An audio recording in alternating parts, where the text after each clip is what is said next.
संपूर्ण भूमि की मांग की। विवादित स्थल हटाकर मंदिर ट्रस्ट को भूमि सौंपने की अपील की जा रही। मथुरा कोर्ट में भी कई मामलों में चल रही सुनवाई।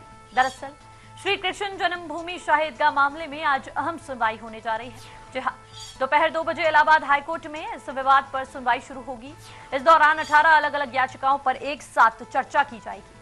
हिंदू पक्ष ने श्री कृष्ण जन्मभूमि की संपूर्ण भूमि की मांग करते हुए विवादित स्थल को हटाकर मंदिर ट्रस्ट को सौंपने की अपील की है। उनका दावा है कि जिस स्थान पर शाही ईदगाह मस्जिद स्थित है वहीं भगवान श्री कृष्ण का जन्म हुआ था। इसके चलते इस भूमि को मंदिर ट्रस्ट को सौंपे जाने की मांग लगातार की जा रही है। तो वहीं मुस्लिम पक्ष ने इस मामले में अपने दावे को बरकरार रखते हुए कानूनी लड़ाई जारी रखी है। गौरतलब है कि मथुरा की जिला अदालत में भी इस विवाद से जुड़े कई मामलों पर सुनवाई चल रही है, लेकिन अब इलाहाबाद हाईकोर्ट में होने वाली सुनवाई को लेकर सभी की नजरें इस सुनवाई पर टिकी हुई है।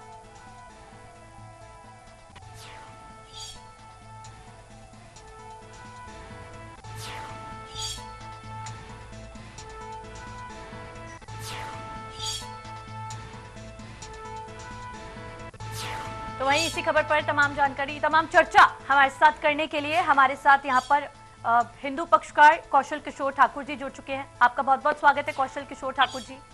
जी धन्यवाद। जी, जिस तरह से आज इस मामले में अहम सुनवाई होने जा रही है, तो क्या हिंदू पक्ष यहाँ पर कोई खास साक्ष्य या फिर तर्क प्रस्तुत किए जा सकते हैं, क्योंकि काफी समय से ये मामला चलता जा रहा है और काफी ज्यादा खिंच चुका है।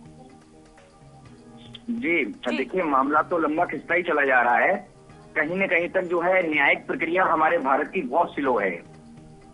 आप देखिए कि मुस्लिम पक्ष बार बार जो है हमारी एप्लीकेशनों पे आपत्तियां लगाता है, जबकि मैं प्रमाण दे रहा हूँ और प्रमाण पर भी आपत्तियां लग रही। तो कोर्ट को तो समझना चाहिए ना, कि न्यायालय को समझना चाहिए कि भाई जब हम प्रमाण दे रहे हैं तो उनकी वेरिफिकेशन होनी चाहिए। सुप्रीम कोर्ट न्यायालय ने भी देखिए कितनी बड़ी हमारे इस जो सर्वे का एप्लीकेशन था उस पर रोक लगवा दी कि भाई सर्वे में तो सच्चाई सामने आने वाली है ना। जी जी, क्यों रोक लगवाई जा रही है? हमारे धार्मिक मंदिर इतने वर्षों से, इतने सदियों से इनके जो है अवैध कब्जे में है, इतना अपमान होता रहा है सनातन धर्म का, लेकिन क्या हमें बाध्य किया जा रहा है? क्या हमें मजबूर किया जा रहा है? क्या फिर एक बार जो है बाबरी विध्वंस जैसी भावनाएं पैदा की जा रही हैं? अगर ऐसी ही भावनाएं पैदा करनी है तो हम लोग पूर्ण रूप से तैयार हैं। हम लोग अपने हथौड़े और अपने शस्त्रों को तैयार कर रहे हैं। यदि सरकार और न्यायालय हमारी अगर भावनाओं का ध्यान नहीं रखेगी तो फिर हमें मजबूरन जो है एक बार फिर से बाबरी विध्वंस जैसी भावनाएं पैदा करनी पड़ेंगी।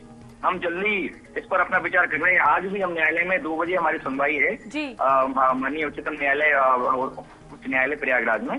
तो हम आज भी एक निवेदन करेंगे माननीय न्यायालय के न्यायाधीश के समक्ष कि आप हमारे जो साथी हैं उनका ऑब्जर्वेशन करने के लिए कमेटी गठित कर दीजिए, सर्वे करा लीजिए। सर्वे ना कराएं, अमीन सर्वे करा दीजिए। अमीन सर्वे ना कराएं तो जो ASI की सर्वे कराए कुछ तो कराइए, कम से कम सच्चाई तो सामने आएगी ना।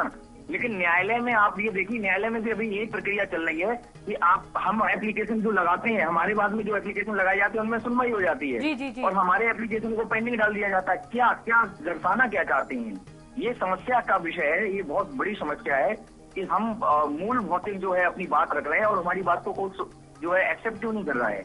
आखिर क्या घटना ऐसी घटित हो रही, क्या अंदर चल रहा है, इस चीज का मैं आज ऑब्जर्वेशन पूरा करूंगा और जो सुनवाई के बाद में जो तथ्य होंगे वो आपको अवगत भी कराऊंगा। जी कौशल किशोर जी, जिस तरह से जिला कोर्ट में भी इस मामले पर चल रही है चर्चा, तो वहीं अब इलाहाबाद हाईकोर्ट में भी चल रही है। अगर आज भी फैसला सुरक्षित रख लिया जाता या हिंदू पक्ष के पक्ष में फैसला नहीं आता तो आगे क्या कदम रहने वाले हैं? देखिए, अगले कदम तो हमारे बस यही है कि हम तो ये भावनाएं अपनी जागृत कर रहे हैं कि हमारा सनातन धर्म का जो मूल अस्तित्व है, जो धर्म विरासत है, भगवान श्री कृष्ण की जन्मभूमि का असली गर्व है, सदियों से जो है अवैध कब्जे में है, उसको मुक्त कराने के लिए हम भगवान श्री कृष्ण के उस गीता ज्ञान की धारणा को अपने मन में जागृत कराएंगे। और हमारे जितने भी सनातनी बंधु हैं, जितने भी हमारी टीम है और हमारे जितने जुड़े हुए अनुयायी भक्त हैं, सबके मन में ये भावनाएं पैदा जागृत करके हम जल्दी ही कूच करेंगे लखनऊ के लिए, माननीय मुख्यमंत्री के कार्यालय के लिए। वहां जाकर के हम अपनी मांग को जो है लेकर के जाएंगे और इसके बाद में हम एक बहुत बड़ी सर्वधर्म सभा भी करेंगे और उसमें हम कहेंगे कि भाई हमारे धर्म स्थलों पर जो है इस तरह से अतिक्रमण नहीं होना चाहिए। यदि ऐसा होगा तो मैं सरकार को आगाह करता हूं कि सरकार जल्दी से जल्दी इस पे हमें न्याय नहीं दिलवाएगी तो हम हथौड़े अपने तैयार करके हम एक बार फिर से बाबरी विध्वंस जैसी जो है जन जागृति लेके आएंगे। कौशल किशोर जी, आप जिस तरह से कह रहे हैं बाबरी मस्जिद जैसा यहाँ पर एक बार दोबारा उसको रिपीट किया जाएगा तो यहाँ पर सौहार्द खराब होने की स्थिति बन जाएगी ऐसे तो? हम शासन से निवेदन कर रहे हैं ना, हम कह रहे हैं कि हमारे जो सरकार भी तो बुलडोजर चलवाती है। जी कौशल किशोर जी, अगर हाईकोर्ट में मामला सुरक्षित, फैसला सुरक्षित रख लिया जाता है तो आप सुप्रीम कोर्ट का भी रुख कर सकते हैं। हाँ बिल्कुल करेंगे। हम सुप्रीम कोर्ट न्यायालय में अभी भी हम गए हुए हैं। जब हमारी एप्लीकेशंस पर आपत्ति लगाई वक्फ बोर्ड ने, हमारी एप्लीकेशंस पर आपत्ति लगाई मस्जिद कमेटी ने, तो हम सुप्रीम कोर्ट भी गए। हमारी तरफ से भी वहाँ पे जो है एफिडेविट लगाया गया है और वहाँ पर भी अपील की जा रही है कि जल्दी से जल्दी सर्वे पर जो रोक लगाई है, अंतरिम रोक लगाई है, उसको हटाएं, क्योंकि हमें इसमें न्याय मिलने में देरी हो रही है। कहीं न कहीं तक एक वर्ग के साथ में अहित हो रहा है और माननीय न्यायालय एक वर्ग के एक पक्षीय कार्रवाई नहीं कर सकता है। जो सच्चाई है उसको सामने आना पड़ेगा जी।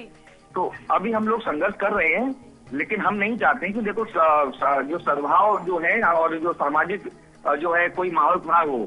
हम खुद जो है कानून के दायरे में रहकर के काम करते हैं। हम तो निवेदन ये करना चाह रहे हैं कि यदि कहीं न कहीं तक हमारे सनातनियों, हमारे अनुयायियों के बीच में ये भावनाएं प्रकट हो गई वावरी विध्वंस ऐसी, तो क्या करेंगे, तो क्या सरकार करेगी?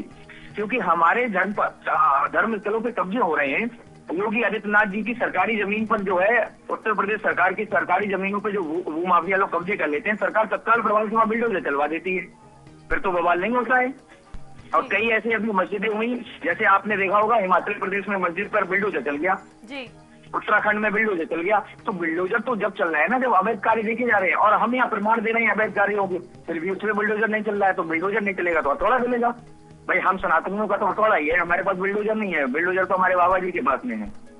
जी चलिए, तो हम अपने हथौड़ा पर भरोसा करते हैं। हमारे हथौड़ा की चोट जो है कभी खाली नहीं जाएगी। जी जी जी चलिए, कौशल किशोर ठाकुर जी, तमाम चर्चा के लिए आपका बहुत बहुत शुक्रिया। तो वहीं आज 2 बजे इलाहाबाद हाईकोर्ट में इस मामले पर सुनवाई होने जा रही है। देखने वाली बात होगी किस तरह के तर्क आज प्रस्तुत किए जा सकते हैं, साथ ही साथ मुस्लिम पक्ष की तरफ से क्या कुछ तर्क आज पेश किए जा सकते हैं। तो वहीं फिलहाल समय हो चला एक छोटे से ब्रेक का। ब्रेक के उस पर लौटेंगे तमाम खबरों के साथ।